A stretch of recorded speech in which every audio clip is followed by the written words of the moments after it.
10वां अध्याय। ईश्वर बोले, हे सनत कुमार, अब मैं आपसे शनिवार व्रत की विधि का वर्णन करूंगा, जिसका अनुष्ठान करने से मंदत्व नहीं होता है। श्रावण मास में शनिवार के दिन नरसिंह शनि तथा अंजनी पुत्र हनुमान, इन तीनों देवताओं का पूजन करना चाहिए।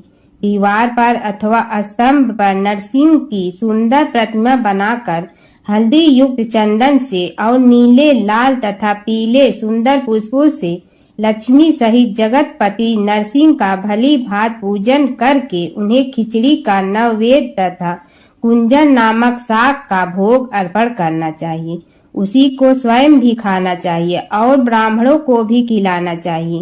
तिल का तेल तथा घृत स्नान भगवान नरसिंह को प्रिय है। शनिवार के दिन तिल सभी कार्यों के लिए प्रशस्त है। शनिवार के दिन तिल के तेल से ब्राह्मणों तथा सुहागिनों स्त्रियों को उपटन लगाना चाहिए तथा कुटुंब सहित स्वयं भी संपूर्ण शरीर में तेल लगाकर स्नान करना चाहिए तथा उड़द का भोजन ग्रहण करना चाहिए। इससे भगवान नरसिंह प्रसन्न होते हैं। इस प्रकार श्रावण मास में चारों शनिवारों में इस व्रत को करना चाहिए। जो ऐसा करता है उसके घर में स्थिर लक्ष्मी का वास रहता है और धन धान की समृद्धि होती है। पुत्रहीन व्यक्ति पुत्र वाला हो जाता है और इस लोक में सुख भोग कर अंत में वैकुंठ प्राप्त करता है। नरसिंह की कृपा से मनुष्य की चारों दिशाओं में व्याप्त रहने वाली उत्तम कीर्ति होती है। हे सौम्य, मैंने आपसे नरसिंह का यह उत्तम व्रत कहा। हे सनत कुमार, अब शनि की प्रसन्नता के लिए जो करना चाहिए उसे सुनिए। एक लंगड़े ब्राह्मण और उसके अभाव में किसी ब्राह्मण के शरीर में तिल का तेल लगाकर उसे उष्ण जल से स्नान कराना चाहिए और श्रद्धा पूर्वक नरसिंह के लिए बताए गए अन्न अर्थात खिचड़ी उसे खिलाना चाहिए। उसके बाद तेल, लोहा, काला तिल, काला उड़द, काला कंबल प्रदान करना चाहिए। इसके बाद व्रती यह कहे कि मैंने यह सब शनि की प्रसन्नता के लिए किया है। शनि देव मुझ पर प्रसन्न हो। उसके बाद तिल के तेल से शनि का अभिषेक कराना चाहिए। उनके पूजन में तिल तथा उड़द के अक्षत चावल प्रशस्त माने गए हैं। हे मुनि, जब मैं शनि का ध्यान बताऊंगा, आप ध्यान पूर्वक सुनिए। शनिश्चर कृष्ण वर्ण वाले हैं, मंद गति वाले हैं, कश्यप गोत्र वाले हैं, सौराष्ट्र देश में पैदा हुए हैं, सूर्य पुत्र हैं, वर देने वाले हैं, दंड के समान आकार वाले मंडल में स्थित है, इंद्र नील मणि तुल्य कांति वाले हैं, हाथों में धनुष बाण त्रिशूल धारण किए हुए हैं, गिद्ध पर आरूढ़ हैं, यम इनके अधिदेवता हैं, ब्रह्मा इनके प्रत्यधिदेवता हैं, एक कस्तूरी अगुरु का गंध तथा गूगल का धूप ग्रहण करते हैं। इन्हें खिचड़ी प्रिय है। इस प्रकार ध्यान की विधि कही गई है। इनके पूजन के लिए लौहमयी सुंदर प्रतिमा बनानी चाहिए। हे द्विज श्रेष्ठ, इनके निमित्त की गई पूजा में कृष्ण अर्थात काली वस्तु का दान करना चाहिए।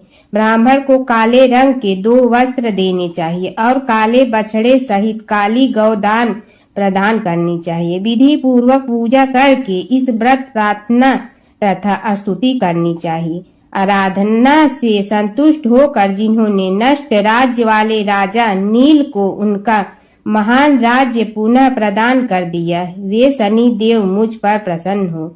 नील अंजन के समान वर्ण वाले, मंद गति से चलने वाले और छाया देवी तथा सूर्य से उत्पन्न होने वाले उन शनैश्चर को मैं नमस्कार करता हूँ। मंडल के कोण में स्थित आपको नमस्कार है। पिंगल नाम वाले आप शनि को नमस्कार है। हे देवेश, मुझ दीन तथा शरणागत पर कृपा कीजिए। इस प्रकार स्तुति के द्वारा प्रार्थना करके बार बार प्रणाम करना चाहिए।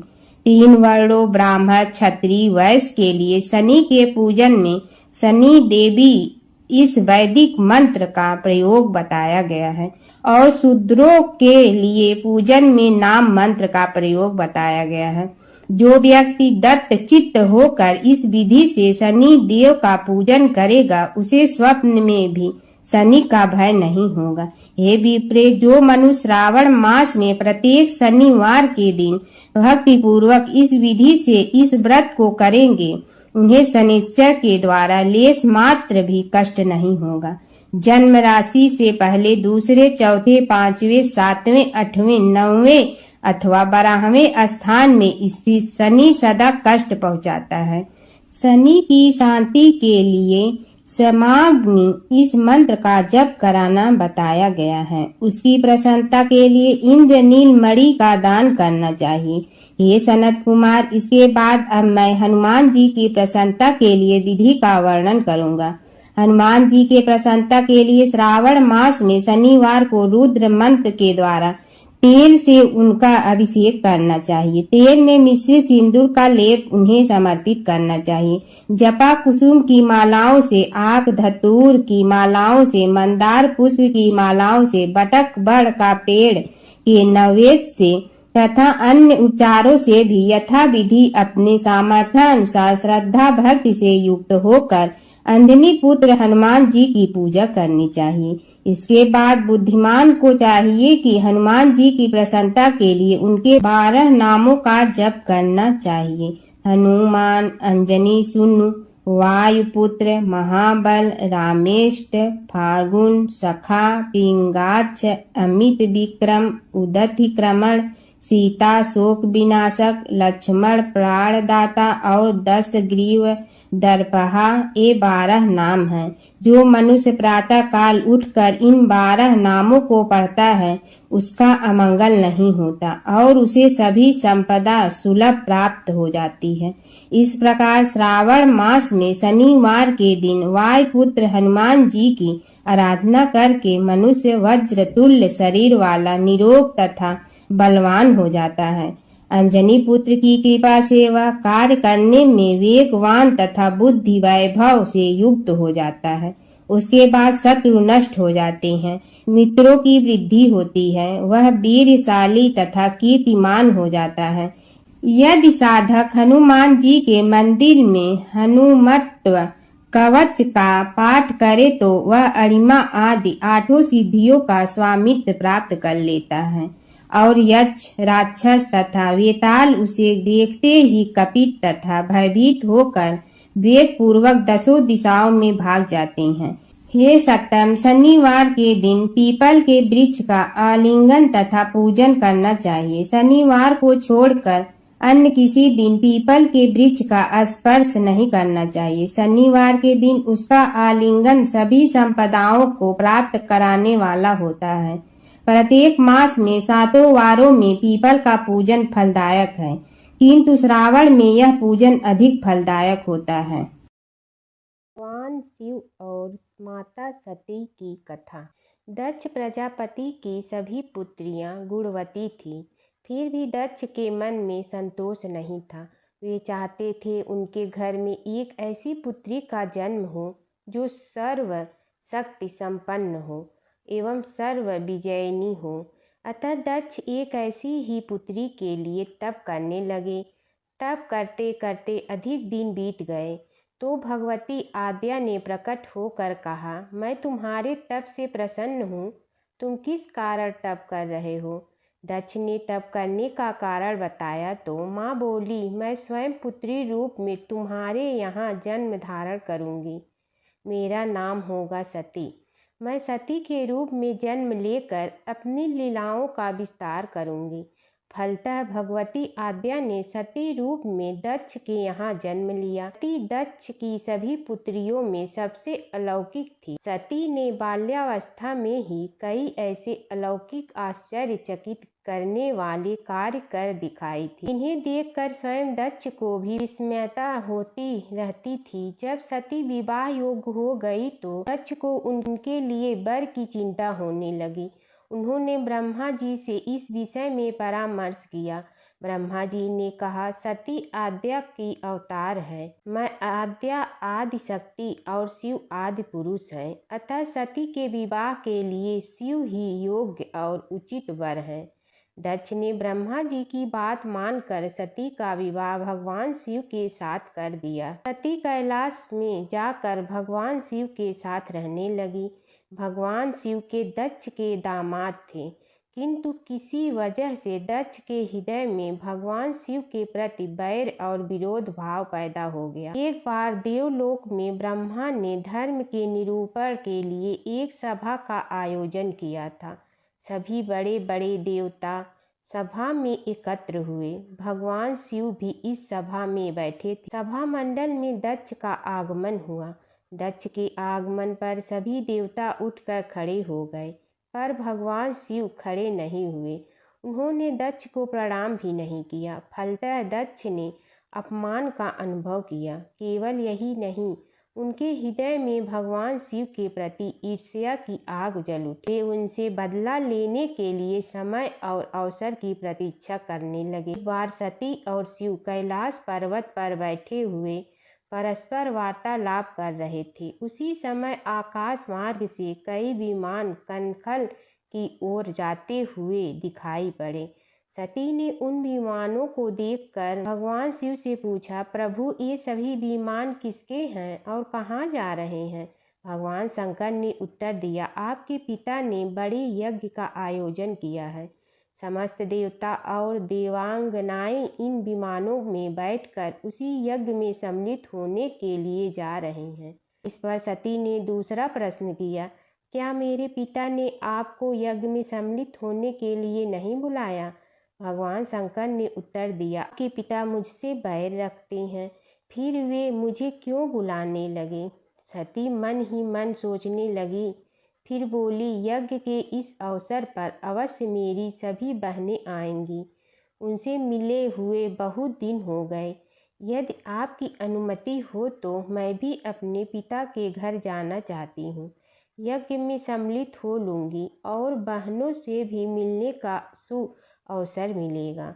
भगवान शिव ने उत्तर दिया, इस समय वहाँ जाना उचित नहीं होगा। आपके पिता मुझसे बैर रखते हैं। हो सकता है वे आपका भी अपमान करें। बिना बुलाए किसी के घर जाना उचित नहीं होता है। इस पर सती ने प्रश्न किया, ऐसा क्यों? भगवान शिव ने उत्तर दिया, विवाहित लड़की को बिना बुलाए पिता के घर नहीं जाना चाहिए, क्योंकि विवाह हो जाने पर लड़की अपने पति की हो जाती है। पिता के घर से उसका संबंध टूट जाता है। लेकिन सती पीहर जाने के लिए हठ करती रही, अपनी बात बार बार दोहराती रही। उनकी इच्छा देखकर भगवान शिव ने पीहर जाने की अनुमति दे दी। उनके साथ अपना एक गढ़ भी साथ में भेज दिया। उस गढ़ का नाम वीरभद्र था। सती वीरभद्र के साथ अपने पिता के घर गई। घर में सती से किसी ने भी प्रेम पूर्वक वार्तालाप नहीं किया। दक्ष ने उन्हें देखकर कहा, तुम क्या यहाँ मेरे अपमान कराने आई हो? अपनी बहनों को तो देखो, वे किस प्रकार भांति के अलंकारों और सुंदर वस्त्रों से सुसज्जित हैं। तुम्हारे शरीर पर मात्र बाघांबर है। तुम्हारा पति शमशानवासी और भूतों का नायक है। वह तुम्हें बाघंबर छोड़कर और पहना ही क्या सकता है। दक्ष के कथन से सती के हृदय में पश्चाताप का सागर उमड़ पड़ा। वे सोचने लगी, उन्होंने यहाँ आकर अच्छा नहीं किया। भगवान ठीक ही कह रहे थे, बिना बुलाए पिता के घर भी नहीं जाना चाहिए। पर अब क्या हो सकता है, अब तो आ ही गई हूँ। पिता के कटु और अपमानजनक शब्द सुनकर भी सती मौन रही। वे उस यज्ञ मंडल में गई जहाँ सभी देवता और ऋषि मुनि बैठे थे, तथा यज्ञ कुंड में धू धू करती जलती हुई अग्नि में आहुतियाँ डाली जा रही थी।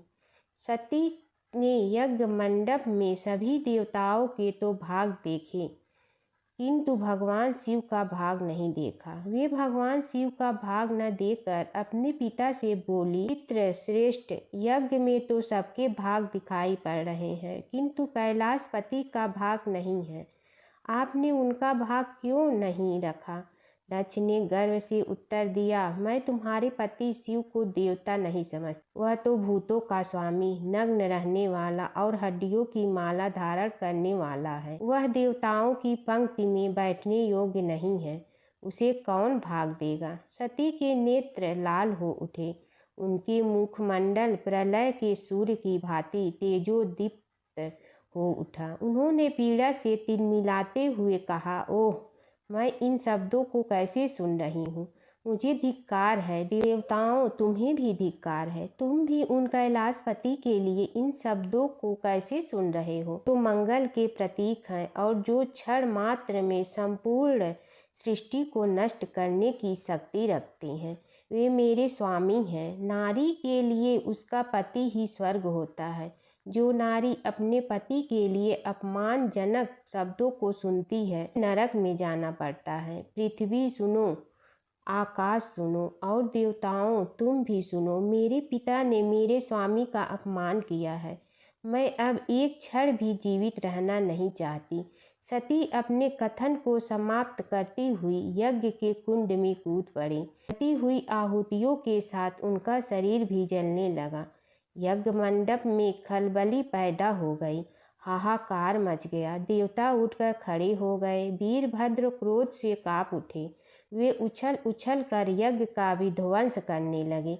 यज्ञ मंडप में भगदड़ मच गई। देवता और ऋषि मुनि भाग खड़े हुए। वीरभद्र ने देखते ही देखते दक्ष का मस्तक काट कर फेंक दिया। समाचार भगवान शिव के कानों में भी पड़ा। वे प्रचंड आंधी की भांति कनखल जा पहुँचे। सती के जले हुए शरीर को देखकर भगवान शिव ने अपने आप को भूल गए। सती के प्रेम और उनकी भक्ति ने शंकर के मन को व्याकुल कर दिया। उन शंकर के मन को व्याकुल कर दिया जिन्होंने काम पर भी विजय प्राप्त की थी और जो सारी सृष्टि को नष्ट करने की क्षमता रखते थे। वे सती के प्रेम में खो गए, बेसुध हो गए। भगवान शिव ने उन्मत्त की भांति सती के जले हुए शरीर को कंधे पर रख लिया। वे सभी दिशाओं में भ्रमण करने लगे। शिव और सती के इस अलौकिक प्रेम को देखकर पृथ्वी रुक गई, हवा रुक गई, जल का प्रवाह ठहर गया और रुक गई। देवताओं की सांसें, सृष्टि व्याकुल हो उठी। सृष्टि के प्राणी पुकारने लगे, त्राहि मां त्राहि मां। भयानक संकट उपस्थित देखकर सृष्टि के पालन भगवान विष्णु आगे बढ़े। वे भगवान शिव की बेसुधी में अपने चक्र से सती के एक एक अंग को काट काट कर गिराने लगे। धरती पर 51 स्थानों में सती के अंग कट कट कर गिरे। जब सती के सारे अंग कट कर गिर गए तो भगवान शिव पुनः अपने आप में आए। जब वे अपने आप में आए तो पुनः सृष्टि के सारे कार्य चलने लगे। धरती पर जिन 51 स्थानों में सती के अंग कट कट कर गिरे थे, वे ही स्थान आज शक्तिपीठ माने जाते हैं। आज भी उन स्थानों में सती का पूजन होता है, उपासना होती है तथा शिव और सती का प्रेम, शिव और सती के प्रेम ने उन्हें अमर और वंदनीय बना दिया। एक बार अपने पुत्र के खातिर भगवान शिव और श्री कृष्ण के बीच छिड़ गया था प्रलयंकारी युद्ध। भगवान शिव जहाँ प्रलय के देवता हैं, वहीं श्री कृष्ण पालन करता। दोनों के कारण ही यह जगत सुचारू रूप से चल रहा है और दोनों महाशक्तिशाली हैं। लेकिन कभी आपने सोचा है कि अगर कभी दोनों में युद्ध हुआ तो उसका इस संसार पर क्या असर पड़ेगा और दोनों में से विजयी कौन होगा? चलिए जानते हैं एक पौराणिक कथा जहां इन दोनों के भयंकर युद्ध का वर्णन मिलता है। पौराणिक कथा के अनुसार एक बार राजा बलि के सबसे बड़े पुत्र बाणासुर ने शिवपुत्र कार्तिकेय की सुंदरता से मोहित होकर भगवान शिव का पुत्र बनने की इच्छा जताई। उसने भगवान शिव की कठोर तपस्या की, जिसके बाद शिव जी ने उसे अपने पुत्र के रूप में स्वीकार कर लिया। एक समय ऐसा आया जब बाणासुर की पुत्री उषा को श्री कृष्ण के पुत्र अनिरुद्ध से प्रेम हो गया। उषा की मायावी मित्र अप्सरा चित्रलेखा ने अनिरुद्ध और उषा का गंधर्व विवाह करा दिया। जब बाणासुर को यह बात पता चली तो उसने अनिरुद्ध का अपहरण कर उसे अपना बंदी बना लिया। फिर क्या था। श्री कृष्ण ने अपनी पूरी सेना के साथ बाणासुर की नगरी पर धावा बोल दिया। श्री कृष्ण और बाणासुर का युद्ध। बाणासुर श्री कृष्ण की नारायणी सेना से अकेले नहीं लड़ सकता था, इसलिए उसने भगवान शिव से मदद मांगी। अब युद्ध में श्री कृष्ण की नारायणी सेना के विरुद्ध बाणासुर की सेना के साथ भगवान शिव और कुमार कार्तिकेय भी लड़ रहे थे।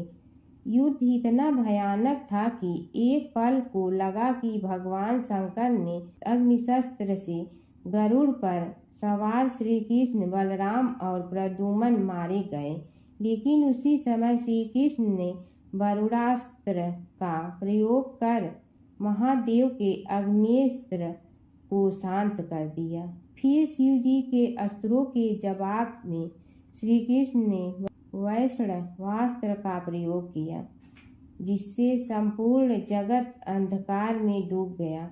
गुस्से में भगवान शंकर ने 4 पंखा वाला बाण अपने हाथ में ले लिया, तो श्री कृष्ण ने जीभरास्त्र उठाया। इस तरह यह युद्ध समय के साथ विकराल हो गया और इस युद्ध से समस्त सृष्टि में हाहाकार मच गया। तब ब्रह्मा जी को युद्ध रोकने आना पड़ा। उन्होंने दोनों को सारी स्थिति स्पष्ट की कि किस प्रकार उनके युद्ध से संसार का विनाश हो रहा है।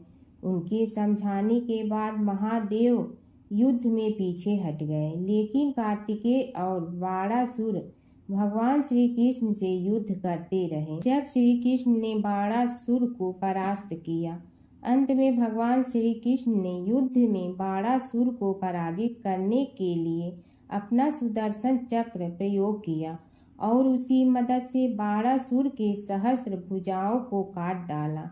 जैसे ही श्री कृष्ण अपने चक्र से उसका वध करने लगे, कार्तिकेय के साथ महादेव वहां फिर से पहुंच गए, लेकिन इस बार उन्होंने युद्ध करने के बजाय श्री कृष्ण से बाणासुर को माफ करने का अनुरोध किया। भगवान शिव ने श्री कृष्ण से कहा कि मैंने इसे अभय दान दिया है, इसलिए अगर आप इसका वध कर देंगे तो मेरा वचन झूठा पड़ जाएगा। शिव जी के ऐसा कहने पर श्री कृष्ण ने बाणासुर को क्षमा कर दिया और अनिरुद्ध, उषा सहित अपनी पूरी सेना लेकर वहां से चल दिए। बाणासुर को आज भी अजर अमर माना जाता है और बाद में भगवान शिव के उसे अपने गढ़ों में शामिल कर लिया। जमुना की कहानी। प्राचीन समय में एक गांव था जिसमें 2 बहनें रहा करती थी। एक बहन का नाम गंगा था तो दूसरी बहन का नाम जमुना था। एक बार दोनों बहनें एक साहूकार के खेत से गुजर रही थी तो जमुना ने 13 दाने जौ के तोड़ लिए, जिसे देख गंगा बोली कि तुझे तो ग्रहण लग गया, तूने चोरी की है। इस पर जमुना बोली कि अब मेरा ग्रहण कैसे धुलेगा। गंगा ने कहा कि तुझे 12 साल तक साहूकार के यहाँ नौकरी करनी पड़ेगी, तभी तेरा पाप धुलेगा और ग्रहण से मुक्ति मिलेगी।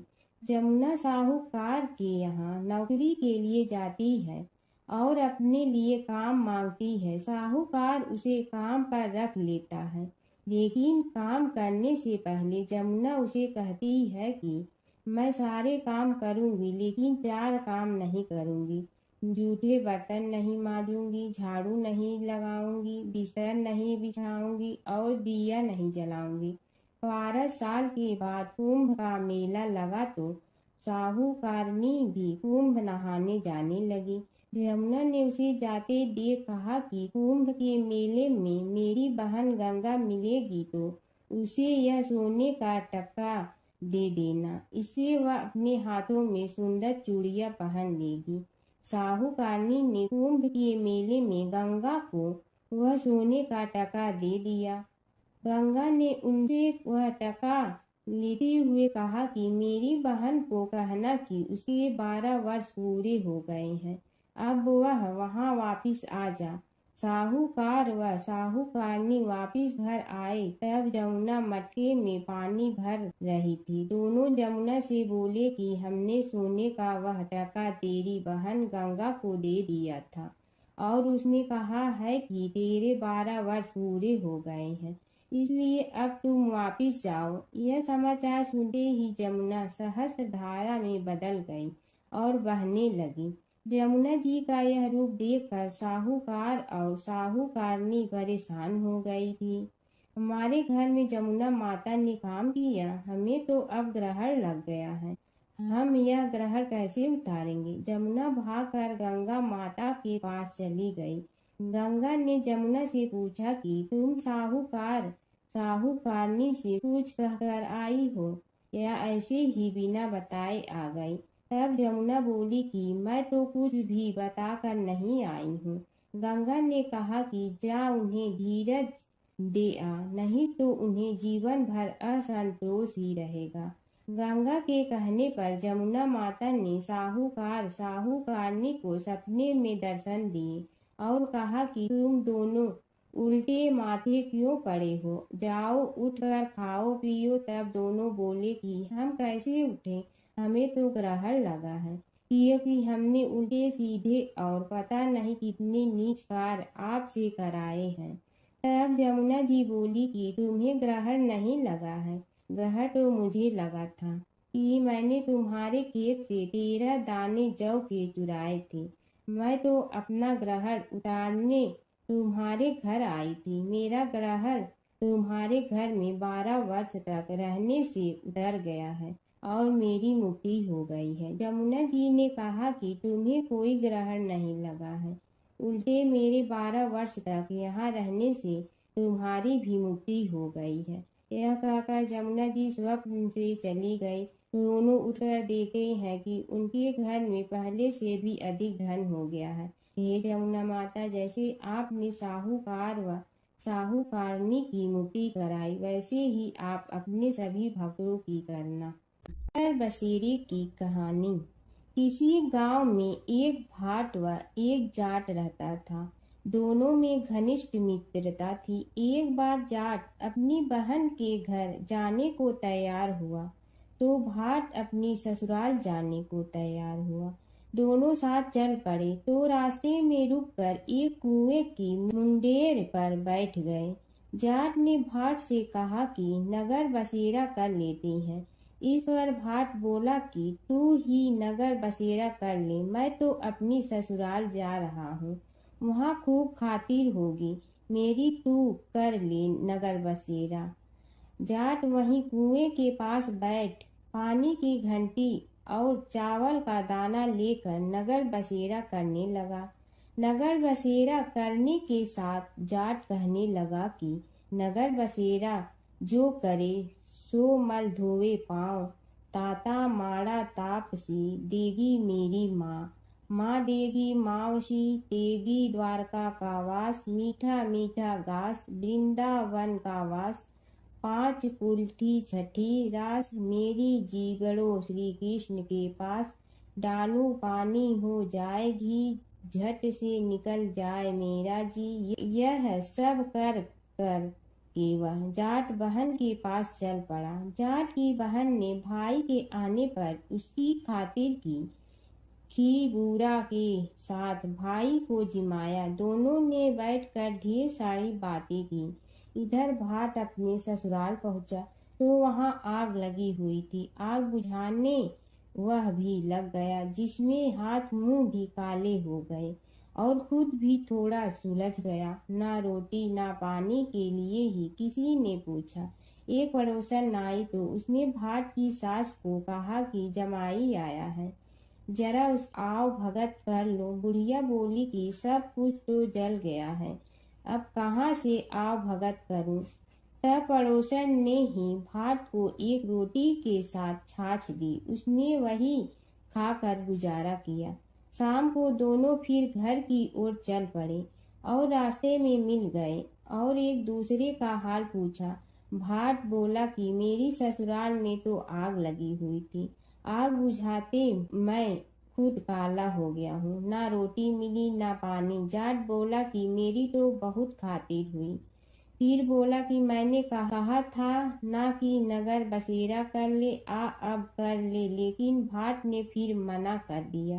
कहने लगा कि चाहे रोटी दे या न दे, तेरी तो माँ है, दही चूरमा का पेड़ा धरा पाएगा। भाट ने फिर नगर बसेरा नहीं किया, जाट ने कर लिया। नगर बसेरा जो करे सो मल धोए पाँव, ताता माड़ा तापसी देगी मेरी माँ। माँ देगी मावशी देगी द्वारका का वास, मीठा मीठा घास वृंदावन का वास। 5 कुल्ठी छठी रास, मेरा जी बड़ो श्री कृष्ण के पास। डालू पानी हो जाए घी, झट से निकल जाए मेरा जी। करके वह चल पड़ा। घर पहुँचते ही जाट की मावशी ने बहुत लाड प्यार किया। उधर भाट घर गया तो उसकी भैंस खो गई थी। बाप एक लाठी रखे तो दूसरी उठाए और कहने लगा कि ससुराल गया तो आग लगा दी, अब यहाँ आया तो भैंस खो दी। बाप ने कहा कि पहले भैंस लेकर आ, तभी रोटी पानी मिलेगा। सारा दिन भाट भैंस ढूंढता रहा, लेकिन उसे भैंस नहीं मिली। जाट और भाट की मुलाकात फिर से बाजार में हो गई। जाट ने भाट के हाल चाल पूछे तो भाट बोला कि आते ही भैंस खो गई, बस उसी दिन से भैंस ढूंढ रहा हूँ। रोटियां का तो पूछो ही मत। जाट ने कहा कि मैंने तो पहले ही कहा था कि नगर बसेरा कर ले। जाट की बात सुनकर भाट बोला कि तेरे नगर बसेरे में इतनी ताकत है तो चल अब कर लेते हैं। दोनों ने बैठकर नगर बसेरा किया। नगर बसेरा जो करे सो मल धोवे पाँव, ताता माड़ा तापसी देगी मेरी माँ। माँ देगी मावशी देगी द्वारका का वास, मीठा मीठा घास वृंदावन का वास। 5 कुल्ठी छठी रास, मेरा जीवड़ो श्री कृष्ण के पास। डालू पानी हो जाए घी, झट से निकल जाए मेरा जी। दोनों के नगर बसेरा करने पर भाट जैसे ही आगे बढ़ा तो उसकी खोई भैंस मिल गई, जिसे लेकर घर पहुंचा। घर पहुंचते ही माँ ने कहा कि लड़के को आते ही घर से निकाल दिया, सारे दिन से ये भूखा प्यासा भटक रहा है। यह कहकर उसकी माँ ने उसको खूब खिलाया पिलाया। इस घटना के बाद सारे नगर में ढिंढोरा पिटवा गया कि तब कोई अपने पीहर या सास से आते जाते नगर बसेरा करें। जैसे भाट को नगर बसेरा करने का फल मिला, वैसे ही हर किसी को मिले। ये समय की बात है कि विष्णु भगवान का विवाह लक्ष्मी जी के साथ निश्चित हो गया। विवाह की तैयारी होने लगी। सभी देवताओं को निमंत्रण भेजे गए, परंतु गणेश जी को निमंत्रण नहीं दिया। कारण जो भी रहा हो, अब भगवान विष्णु की बारात जाने का समय आ गया। सभी देवता अपनी पत्नियों के साथ विवाह समारोह में आए। उन सब ने देखा कि गणेश जी कहीं दिखाई नहीं दे रहे हैं। तब वे आपस में चर्चा करने लगे कि क्या गणेश जी को कोई न्योता नहीं दिया है या स्वयं गणेश जी ही नहीं आए हैं। सभी को इस बात पर आश्चर्य होने लगा। तभी सब ने विचार किया कि विष्णु भगवान से ही इसका कारण पूछा जाए। विष्णु भगवान से पूछने पर उन्होंने कहा कि हमने गणेश जी के पिता भोलेनाथ महादेव को न्योता भेजा है। यदि गणेश जी अपने पिता के साथ आना चाहते हैं तो आ जाते, अलग से न्योता देने की कोई आवश्यकता भी नहीं थी। दूसरी बात यह है कि उनको 1.25 मन मूंग, 1.25 मन चावल, 1.25 मन घी और 1.25 मन लड्डू का भोजन दिन भर में चाहिए। यदि गणेश जी नहीं आएंगे तो कोई बात नहीं, दूसरे के घर जाकर इतना सारा खाना पीना अच्छा भी नहीं लगता। इतनी वार्ता कर ही रहे थे कि किसी एक ने सुझाव दिया, यदि गणेश जी आ भी जाए तो उनके द्वारपाल बनाकर बैठा देंगे कि आप घर की याद रखना। आप तो चूहे पर बैठकर धीरे धीरे चलोगे तो बारात से बहुत पीछे रह जाओगे। यह सुझाव भी सबको पसंद आ गया तो विष्णु भगवान ने भी अपनी सहमति दे दी। होना क्या था कि इतने में गणेश जी वहां आ पहुंचे और उन्हें समझा बुझा कर घर की रखवाली करने बैठा दिया गया। बारात चल रही थी तब नारद जी ने देखा कि गणेश जी तो दरवाजे पर ही बैठे हुए हैं। तो वे गणेश जी के पास गए और रुकने का कारण पूछा। गणेश जी कहने लगे कि विष्णु भगवान ने मेरा बहुत अपमान किया है। नारद जी ने कहने लगे कि अपनी मूसक देना को आगे भेज दे तो वह रास्ता खोद देगी, जिससे उनके वाहन धरती में धंस जाएंगे। तब आपको सम्मान पूर्वक बुलाना पड़ेगा। अब तो गणेश जी ने अपनी मूसक सेना जल्दी से आगे भेज दी और सेना ने जमीन पोली कर दी। जब बारात वहां से निकली तो रथों के पहिए धरती में धंस गए। लाख कोशिश करे परंतु पहिए नहीं निकले। सभी ने अपने अपने उपाय किए परंतु पहिए तो नहीं निकले, बल्कि जगह जगह से टूट गए। किसी की समझ में नहीं आ रहा था कि अब क्या किया जाए। तब तो नारद जी ने कहा, आप लोगों ने गणेश जी का अपमान करके अच्छा नहीं किया। यदि उन्हें मना कर लाया जाए तो आपका कार्य सिद्ध हो सकता है और यह संकट टल सकता है। शंकर भगवान ने अपने दूत नंदी को भेजा और वे गणेश जी को लेकर आए। गणेश जी का आदर सम्मान के साथ पूजन किया। तब कहीं रथ के पहिए निकले। अब रथ के पहिए निकल के परंतु टूट गए तो उन्हें सुधारे गए। पास के खेत में खाती काम कर रहा था, उसे बुलाया गया। खाती अपना कार्य करने के पहले श्री गणेशाय नमः कहकर गणेश जी की वंदना मन ही मन करने लगा। देखते ही देखते खाती ने सभी पहियों को ठीक कर दिया। तब खाती कहने लगा कि हे देवताओं, आपने सर्वप्रथम गणेश जी को नहीं मनाया होगा और न ही उनकी पूजन की होगी, इसीलिए तो आपके साथ यह संकट आया है।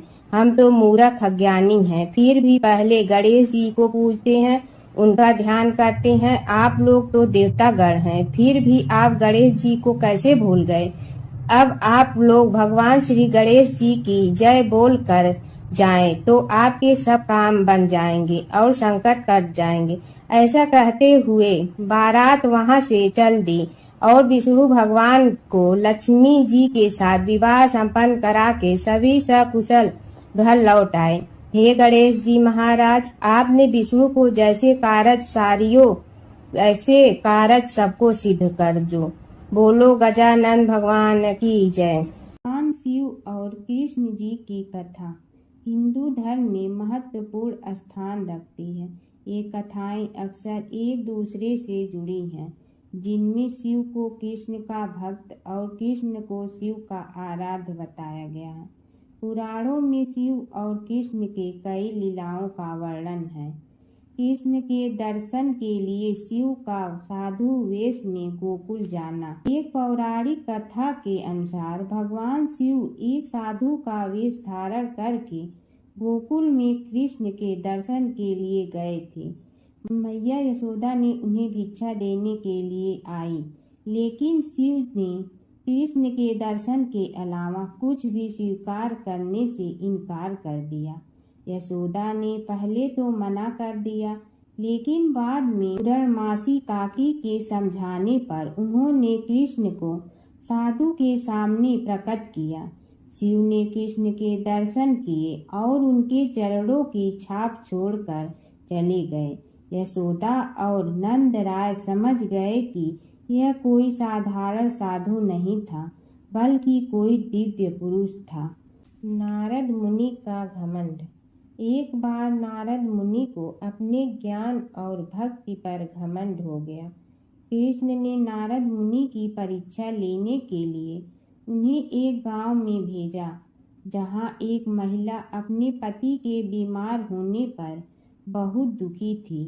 नारद मुनि ने महिला को समझाया कि वह भगवान से प्रार्थना करे, लेकिन महिला ने कहा कि वह अपने पति को कष्ट में नहीं देख सकती।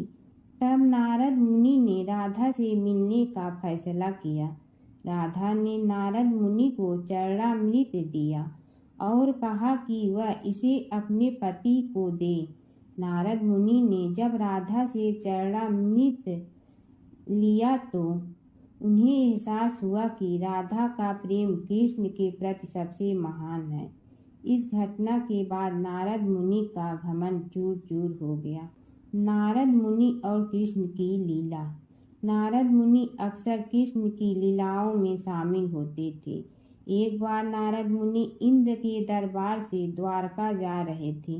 रास्ते में उन्होंने पारिजात वृक्ष का एक फूल लिया और कृष्ण को दे दिया। कृष्ण ने वह फूल रुक्मिणी को दे। नारद मुनि ने देखा कि कृष्ण ने वह फूल रुक्मिणी को दिया तो उन्हें बहुत खुशी हुई। प्राचीन काल की बात है। नैमिषारण्य क्षेत्र में ऋषि, महर्षि और साधु संतों का समाज जुड़ा था। उसमें श्री सूत जी भी विद्यमान थे। शौनक जी ने उनकी सेवा में उपस्थित होकर निवेदन किया कि हे अज्ञान रूप घोर तिमिर को नष्ट करने में करोड़ों सूर्यों के समान प्रकाशमान श्री सूत जी हमारे कानों के लिए अमृत के समान जीवन प्रदान करने वाले कथा तत्व का वर्णन कीजिए।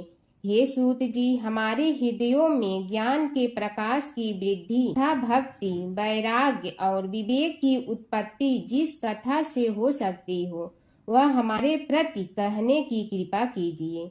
शौनक जी की जिज्ञासा से सूत जी बड़े प्रसन्न हुए। पुरातन इतिहासों के स्मरण से उनका शरीर पुलकायमान हो रहा था। वे कुछ देर उसी स्थिति में विराजमान रहकर कुछ विचार करते रहे और अंत में बोले, शौनक जी, इस विषय में आपके चित्त में बड़ी जिज्ञासा है। आप धन्य हैं जो सदैव ज्ञान की प्राप्ति में तत्पर रहते हुए विभिन्न पुराण कथाओं की जिज्ञासा रखते हैं। आज मैं आपको ज्ञान के परम स्रोत रूप श्री गणेश जी का जन्म कर्म रूप चरित्र सुनाऊंगा। गणेश जी से ही सभी ज्ञानों, सभी विद्याओं का उद्भव हुआ है। अब आप सावधान चित्त से विराजमान हो। श्री गणेश जी के ध्यान और नमस्कार पूर्वक उनका चरित्र श्रवण करें। नमस्तस्मै गणेशाय ब्रह्मा विद्या प्रदायिनी यनागस्त्यसमः साक्षात विघ्न सागर सोषणे। कैसे हैं वे श्री गणेश जो सभी प्रकार की ब्रह्म विद्याओं को प्रदान करने वाले अर्थात ब्रह्मा के सगुण और निर्गुण स्वरूप पर प्रकाश डालने और जीव ब्रह्मा का अभेद प्रतिपादन करने वाली विद्याओं के दाता हैं। वे विघ्नों के समुद्रों को महर्षि अगस्त के समान शोषण करने में समर्थ हैं। इसलिए उनका नाम विघ्न सागर शोषक के नाम से प्रसिद्ध है। मैं उन भगवान श्री गणेश जी को नमस्कार करता हूँ। प्रथम पूजा के अधिकारी श्री गणेश जी। यह कहकर सूत जी कुछ समय के लिए मौन हो गए और फिर बोले, शौनक जी, भगवान गणेश जी ही सर्वप्रथम पूजा प्राप्ति के अधिकारी हैं। किसी भी देवता की पूजा करो, पहले उनकी पूजा करो। शौनक जी ने निवेदन किया, हे भगवान, हे सूत, सर्वप्रथम यह बताने की कृपा कीजिए कि गणेश जी को प्रथम पूजा का अधिकार किस प्रकार प्राप्त हुआ। इस विषय में मेरी बुद्धि मोह को प्राप्त हो रही है कि सृष्टि रचयिता ब्रह्मा जी, पालन करता भगवान नारायण और संहार करता शिव जी में से किसी को प्रथम पूजा का अधिकारी क्यों नहीं माना गया। यह त्रिदेव ही तो सबसे बड़ा देवता माने जाते हैं। सूत जी ने कहा, शौनक जी, यह भी एक रहस्य ही है। देखो, अधिकार मांगने से नहीं मिलता, इसके लिए योग्यता होनी चाहिए। संसार में अनेकों देवी देवताएं पूजे जाते हैं। पहले जो जिसका इष्ट देव होता है वह उसी की पूजा किया करता है। इससे बड़े देवताओं के महत्व में कमी आने की आशंका उत्पन्न हो गई। इस कारण देवताओं में परस्पर विवाद होने लगा। वे उसका निर्णय प्राप्त करने के लिए शिव जी के पास पहुँचे और प्रणाम करके पूछने लगे, प्रभु, हम सब में प्रथम पूजा का अधिकारी कौन है। शिव जी सोचने लगे कि किसे प्रथम पूजा का अधिकारी माने। तभी उन्हें एक युक्ति सूझी। बोले, देवगण, इसका निपटारा बातों से नहीं तथ्यों से होगा। इसके लिए एक प्रतियोगिता रखनी होगी, शिव की परिक्रमा करने की प्रतियोगिता। देवगण उनका मुख देखने लगे, शंकित हृदय से सोचने लगे कि कैसी प्रतियोगिता रहेगी। यह शिव जी ने उनके मन के भाव ताड़ लिए, इसलिए सांत्वना भरे शब्दों में बोले, घबराओ मत, कोई कठिन परीक्षा नहीं ली जाएगी। बस इतना ही कि सभी अपने अपने वाहनों पर चढ़कर संसार की परिक्रमा करो और फिर यहाँ लौट आओ। जो पहले लौटेगा वही सर्वप्रथम पूजा का अधिकारी होगा। अब क्या देर थी, सभी अपने अपने वाहन पर चढ़कर दौड़ पड़े। किसी का वाहन गजराज था तो किसी का सिंह, किसी का भैंसा तो किसी का मृग, किसी का हंस तो किसी का उल्लू, किसी का अश्व तो किसी का श्वान। अभिप्राय यह है कि वाहनों को विविधता के दर्शन उस समय जितने भले प्रकार से हो सकते थे उतने अन्य समय में नहीं। सबसे गया बीता वाहन गणेश जी का था मूषक, उससे चूहा भी कहते हैं। ऐसे वाहन के बल भरोसे इस प्रतियोगिता में सफल होना तो क्या, सम्मिलित होना भी हास्यास्पद है। गणेश जी ने सोचा, छोड़ो, क्या होगा प्रतियोगिता में भाग लेने से, हम तो यहाँ बैठे रह कर ही तमाशा देखेंगे। वे बहुत देर तक विचार करते रहे। अंत में उन्हें एक युक्ति सूझी। शिव जी स्वयं ही जगदाता हैं, यह संसार उन्हीं का प्रतिबिंब है, तब क्यों न इन्हीं की परिक्रमा कर ली जाए। इनकी परिक्रमा करने से ही संसार की परिक्रमा हो जाएगी। ऐसा निश्चय कर उन्होंने मूषक पर चढ़कर शिव जी की परिक्रमा की और उनके समक्ष जा पहुँचे। शिव जी ने कहा, तुमने परिक्रमा पूर्ण कर ली? उन्होंने उत्तर दिया, जी हाँ। शिव जी सोचने लगे कि इसे तो यहीं घूमते हुए देखा, फिर परिक्रमा कैसे कर आया। देवताओं का परिक्रमा करके लौटना आरंभ हुआ और उन्होंने गणेश जी को वहां बैठे देखा तो माथा ठनक गया। फिर भी साहस करके बोले, अरे तुम विश्व की परिक्रमा के लिए नहीं गए? गणेश जी ने कहा, अरे मैं कब का यहाँ आ गया। देवता बोले, तुम्हें तो कहीं भी नहीं देखा। गणेश जी ने उत्तर दिया, देखते कहाँ से, समस्त संसार शिव जी में विद्यमान है। इनकी परिक्रमा करने से ही संसार की परिक्रमा पूर्ण हो गई। सूत जी बोले, शौनक, इस प्रकार गणेश जी ने अपनी बुद्धि के बल पर ही विजय प्राप्त कर ली। उनका कथन सत्य था, इसलिए कोई विरोध करता भी तो कैसे। बस उसी दिन से गणेश जी की प्रथम पूजा होने लगी। सूत जी बोले, हे शौनक जी, यह एक तथ्य है कि गणेश जी ही उसके पात्र हैं। वे बड़े देवता का भी कार्य सिद्धि में विघ्न उपस्थित होने पर उन विघ्न राज का आश्रय न लिया हो। हे शौनक, वे देव भी बड़े दयालु हैं। नाम तो शिव जी का ही आशुतोष है, किंतु वे सर्वात्मा और सर्वरक्षक प्रभु तो शिव जी की अपेक्षा भी शीघ्र ही प्रकट हो जाते हैं। उनका भक्त कभी किसी संकट में नहीं पड़ता।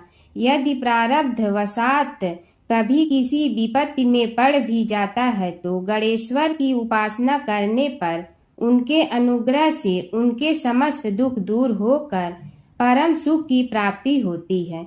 शौनक ने कहा, हे सूत जी, हे महाभाग, हे प्रभु, मैं गणेश जी के विभिन्न चरित्रों का अध्ययन करना चाहता हूँ, तो मुझे बताइए कि किस ग्रंथ का अवलोकन करूँ। हे दयामय, आपको तो उनके समस्त चरित्र विदित है कि यदि आप ही उन्हें सुनाने की कृपा करें तो मेरा अत्यधिक उपकार होगा। सूत जी बोले, हे शौनक भगवान, गणेश्वर के इतने चरित्र हैं कि उन सब का कथन इस जीवा से संभव नहीं, क्योंकि प्रभु अनंत, प्रभु चरित्र अनंता वाली बात समस्त विद्वान ऋषि मुनि कहते हैं। फिर भी गणेश जी प्रथम पूजा के अधिकारी होने के कारण समस्त देव चरित्रों में जुड़े हुए हैं। इसलिए उनका प्रभाव भी सर्वाधिक व्यापक है। हे मुने, हे शौनक, वे भगवान सर्वसमर्थ हैं। वे सभी का तिरस्कार करने में समर्थ हैं, किंतु उनका तिरस्कार कोई भी नहीं कर सकता। यह त्रिलोक्य उन्हीं भगवान के संकेत पर नित्य करता है। इसकी समस्त क्रियाएं उन्हीं की इच्छा पर आश्रित हैं। हे शौनक, भगवान गणेश्वर स्वयं कहते हैं, शिवे विष्णो च शक्तौ च सूर्ये मयि निराधिप यो भेद बुद्धियोगः स सम्य योगो मतो मम।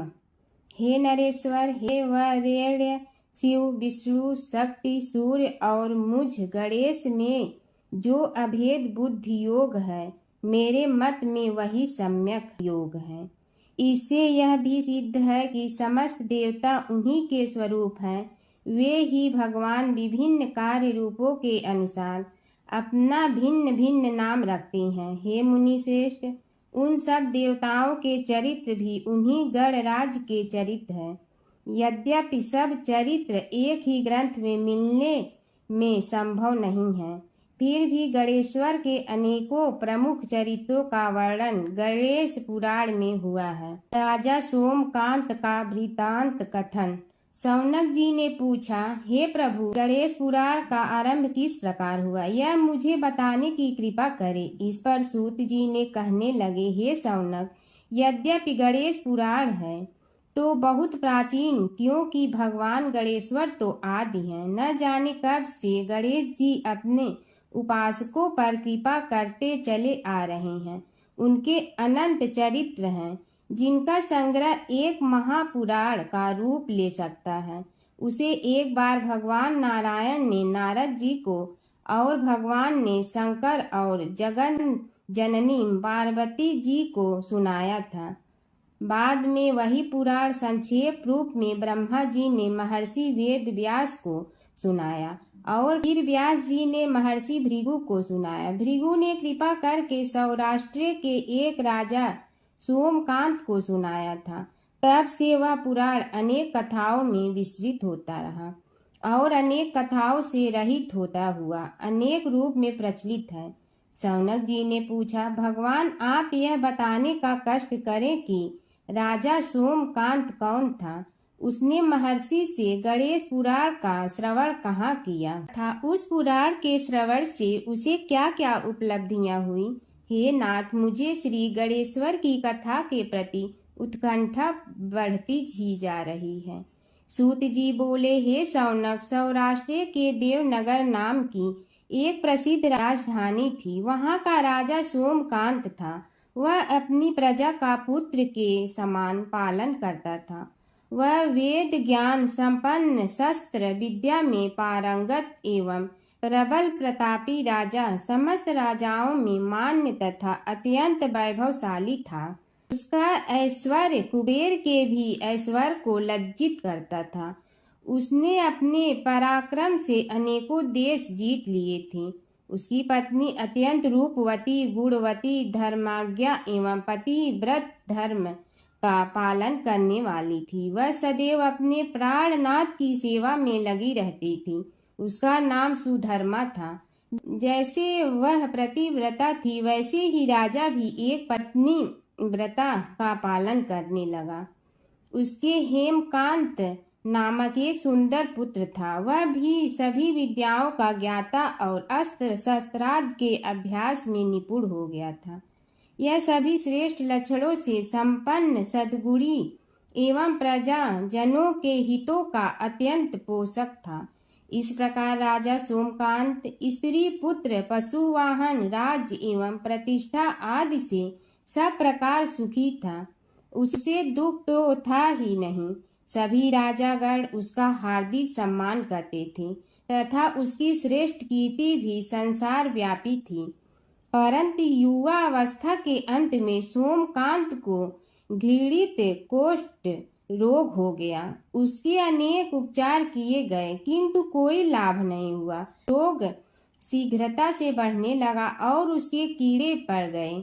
जब रोग की अधिक वृद्धि होने लगी और उसका कोई उपाय न हो सका तो राजा ने मंत्रियों को बुलाकर कहा, सुब्रतो, जाने किस कारण यह रोग मुझे पीड़ित कर रहा है।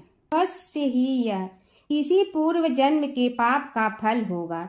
इसलिए मैं अब अपना समस्त राजपाट छोड़कर वन में रहूंगा। मेरे पुत्र हेमकांत को मेरे समान मानकर राज्य शासन का धर्म पूर्वक संचालन कराते रहें।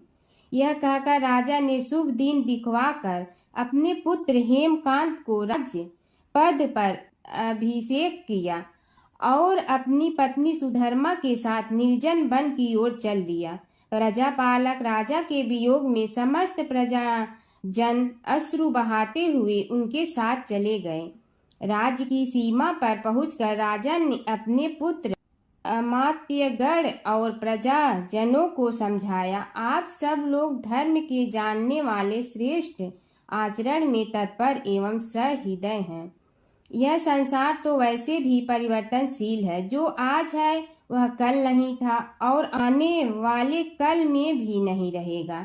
इसलिए मेरे जाने से दुख का कोई कारण नहीं है। मेरे स्थान पर मेरा पुत्र सभी कार्यों को करेगा। इसलिए आप सब उसके अनुशासन में रहते हुए उसे सदैव सम्मान करते रहें। फिर पुत्र से कहा, बेटा, यह स्थिति सभी के समझ आती रही है। हमारे पूर्व पुरुष भी परंपरागत रूप से वृद्धावस्था आने पर वन में जाते रहे हैं। मैं कुछ समय पहले ही वन में जा रहा हूँ, तो कुछ पहले या पीछे जाने में कोई अंतर नहीं पड़ता। यदि कुछ वर्ष बाद जाऊं तब भी मोह का त्याग करना ही होगा। इसलिए हे वत्स, तुम दुखित मत हो और मेरी आज्ञा मानकर राज्य शासन को ठीक प्रकार चलाओ। ध्यान रखना, क्षत्रिय धर्म का कभी त्याग न करना और प्रजा को सदा सुखी रखना। इस प्रकार राजा सोमकांत ने सभी को समझा बुझाकर वहां से वापस लौट आया और स्वयं अपनी पतिव्रता भार्या के साथ वन में प्रवेश किया। पुत्र हेमकांत के आग्रह से उसने सुबल और ज्ञान गम्य नामक 2 आत्माओं को भी साथ ले लिया। उन सब ने एक समतल एवं सुंदर स्थान देखकर वहां विश्राम किया। तभी उन्हें एक मुनि कुमार दिखाई दिया। राजा ने उससे पूछा, तुम कौन हो, कहाँ रहते हो? यदि उचित समझो तो मुझे बताओ। मुनि बालक ने कोमल बाड़ी में कहा, मैं महर्षि भृगु का पुत्र हूँ। मेरा नाम च्यवन है। हमारा आश्रम निकट में ही है। अब आप भी अपना परिचय दीजिए। राजा ने कहा, मुनि कुमार, आपका परिचय पाकर मुझे बड़ी प्रसन्नता हुई। मैं सौराष्ट्र के देवनगर नामक राज्य का अधिपति रहा हूँ। अब अपने पुत्र को राज्य देकर मैंने अरण्य की शरण ली है। मुझे कुष्ठ रोग अत्यंत पीड़ित किए हुए हैं। उसकी निवृत्ति का कोई उपाय करने वाला हो तो कृपा कर मुझे बताइए। मुनि कुमार ने कहा, मैं अपने पिताजी से अपना वृतांत कहता हूँ, फिर वे जैसा कहेंगे आपको बताऊंगा। यह कहकर मुनि बालक चला गया और कुछ देर में ही आकर बोला, राजन, मैंने आपका वृतांत अपने पिताजी को बताया। उनकी आज्ञा हुई है कि आप सब मेरे साथ आश्रम में चलकर उनसे भेंट करें, तभी आपके रोग के विषय में भी विचार किया जाएगा। राजा सोमकांत के पूर्व जन्म का वृत्तांत भृगु द्वारा वर्णन। राजा अपनी पत्नी और अमात्यों के सहित च्यवन के साथ साथ भृगु आश्रम में जा पहुंचा और उन्हें प्रणाम कर बोला, हे भगवान, हे महर्षि, मैं आपकी शरण हूँ। आप मुझ कुष्ठी पर कृपा कीजिए। महर्षि बोले, राजन, यह तुम्हारे किसी पूर्व जन्म कृत पाप का ही उदय हो गया है। इसका उपाय मैं विचार करके बताऊंगा। आज तो तुम सब स्नान आज से निवृत्त होकर रात्रि विश्राम करो। महर्षि की आज्ञा अनुसार सबने स्नान भोजन आदि के उपरांत रात्रि व्यतीत की और प्रातः काल स्नान आदि नित्य कर्मों से निवृत्त होकर महर्षि की सेवा में उपस्थित हुए। महर्षि ने कहा, राजन, मैंने तुम्हारे पूर्व जन्म का वृतांत जान लिया हूँ और यह भी विदित कर लिया है कि किस पाप के फल से तुम्हें इस रोग की प्राप्ति हुई है। यदि तुम चाहो तो उसे सुना दूं। राजा ने हाथ जोड़कर निवेदन किया, बड़ी कृपा होगी मुनिनाथ, मैं उसे सुनने के लिए उत्कंठित हूँ। महर्षि ने कहा, तुम पूर्व जन्म में एक धनवान वैश्य के लाडले पुत्र थे। वह वैश्य विंध्याचल के निकट कौलहार नामक ग्राम में निवास करता था। उसकी पत्नी का नाम सुलोचना था। तुम उसी वैश्य दंपत के पुत्र हुए। तुम्हारा नाम कामद था। तुम्हारा लालन पालन बड़े लाड चाव से हुआ। उन्होंने तुम्हारा विवाह एक अत्यंत सुंदरी वैश्य कन्या से कर दिया था, जिसका नाम कुटुम्बिनी था। यद्यप तुम्हारी भार्या सुशीला थी और तुम्हें सदैव धर्म में निरत देखना चाहती थी, किंतु तुम्हारा स्वभाव वासनांध होने के कारण दिन प्रतिदिन उज्जवल होता जा रहा था। किंतु माता पिता भी धार्मिक थे, इसलिए उनके सामने तुम्हारी उज्ज्वलता दबी रही। परंतु माता पिता की मृत्यु के बाद तुम निरंकुश हो गए और अपनी पत्नी की बात भी नहीं मानते थे। तुम्हें अनाचार में प्रवृत्त देखकर उसे दुख होता था, तो भी उसका कुछ बस न चलता था। तुम्हारी उन्मत्तता चरम सीमा पर थी। अपनों से भी द्वेष और क्रूरता का व्यवहार किया करते थे। हत्या आदि कराते थे। तुम्हारे लिए सामान्य बात हो गई। पीड़ित व्यक्तियों ने तुम्हारे विरुद्ध राजा से पुकार की। अभियोग चला और तुम्हें राज्य की सीमा से भी बाहर चले जाने का आदेश हुआ। तब तुम घर छोड़कर किसी निर्जन वन में रहने लगे। उस समय तुम्हारा कार्य लोगों को लूटना और हत्या करना ही रह गया। एक दिन माध्याह्न काल था। गुणवर्धक नामक एक विद्वान ब्राह्मण उधर से निकला। बेचारा अपनी पत्नी को लिवाने के लिए ससुराल जा रहा था। तुमने उस ब्राह्मण युवक को पकड़कर लूट लिया। प्रतिरोध करने पर उसे मारने लगे तो वह चित्कार करने लगा, मुझे मत मार, मत मार, देख मेरा दूसरा विवाह हुआ है। मैं पत्नी को लेने के लिए जा रहा हूँ। किंतु तुम तो क्रोधवश में ऐसे लीन हो रहे थे कि तुमने उसकी बात सुनकर भी नहीं सुनी।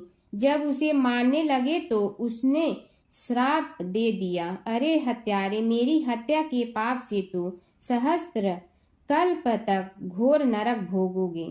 तुमने उसकी कोई चिंता न की और सिर काट लिया। राजन, तुमने ऐसी ऐसी एक नहीं बल्कि अनेक निरीह हत्याएं की थी, जिनकी गणना करना भी पाप है।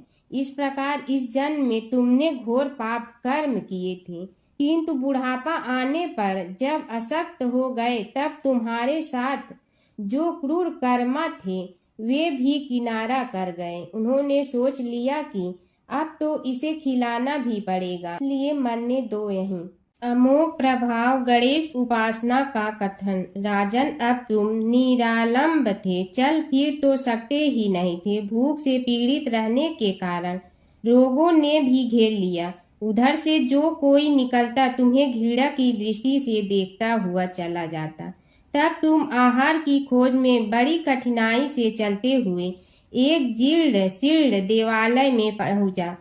उसमें भगवान गणेश्वर की प्रतिमा विद्यमान थी। तब न जाने किस पुण्य के उदय होने से तुम्हारे मन में गणेश जी के प्रति भक्ति भाव जागृत हुआ। तुम निराहार रहकर उनकी उपासना करने लगे। उससे तुम्हें सब कुछ मिला और रोग भी कम हुआ। राजन, तुमने अपने साथियों की दृष्टि बचाकर बहुत सा धन एक स्थान पर गाड़ दिया था। अब तुमने उस धन को उसे देवालय के जीर्णोद्धार में लगाने का निश्चय किया। शिल्पी बुलाकर उस मंदिर को सुंदर और भव्य बनवा दिया। इस कारण कुख्याति सुख्याति में बदलने लगी। फिर यथा समय तुम्हारी मृत्यु हुई। यमदूतों ने पकड़कर तुम्हें यमराज के समक्ष उपस्थित किया।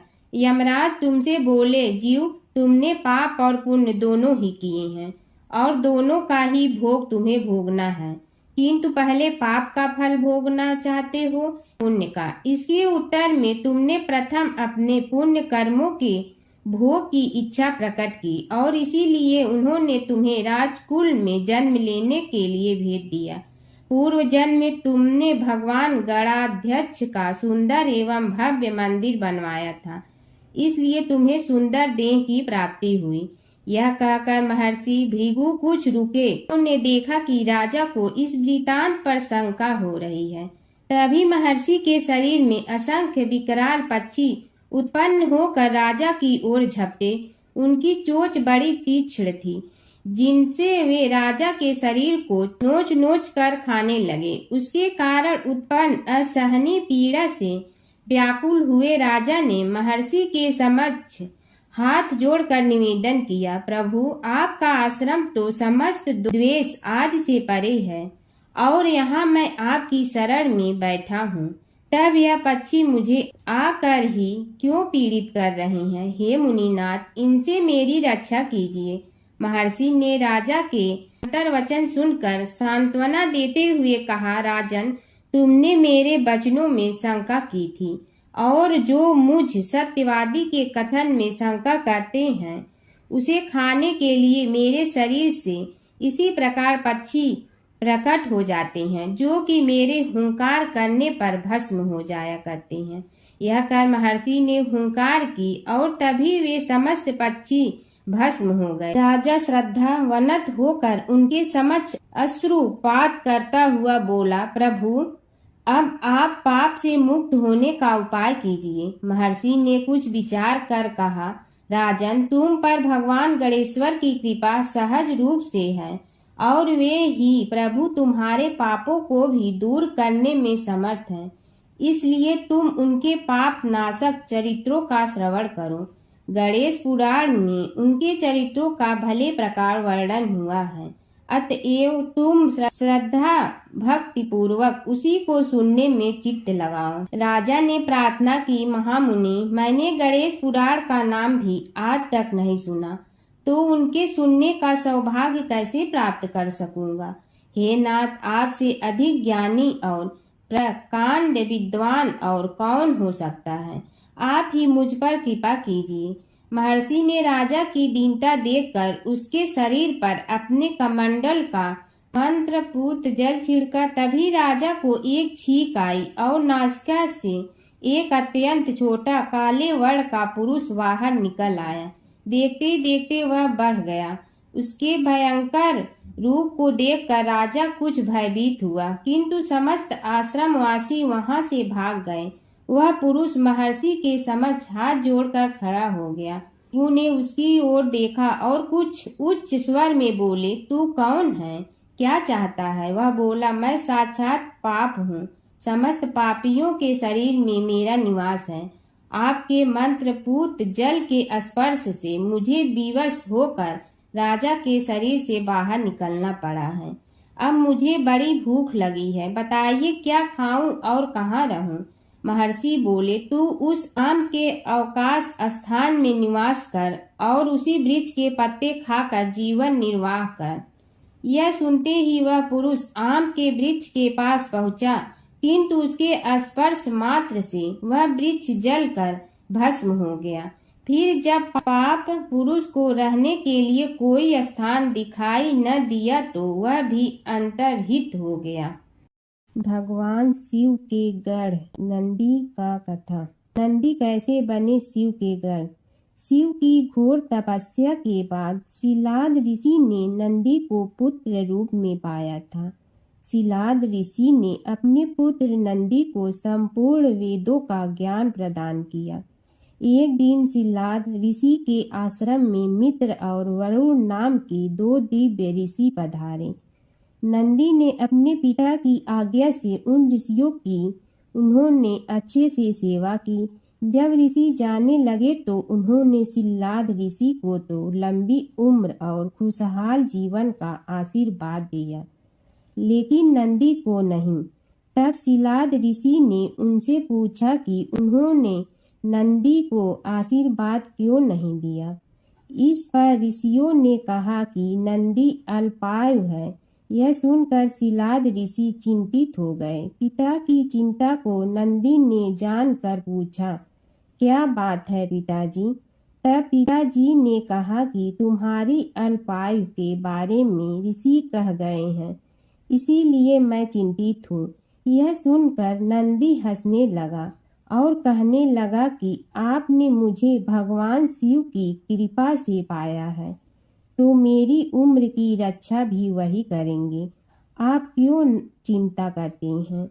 इतना कहते ही नंदी भुवन नदी के किनारे शिव की तपस्या करने के लिए चले गए।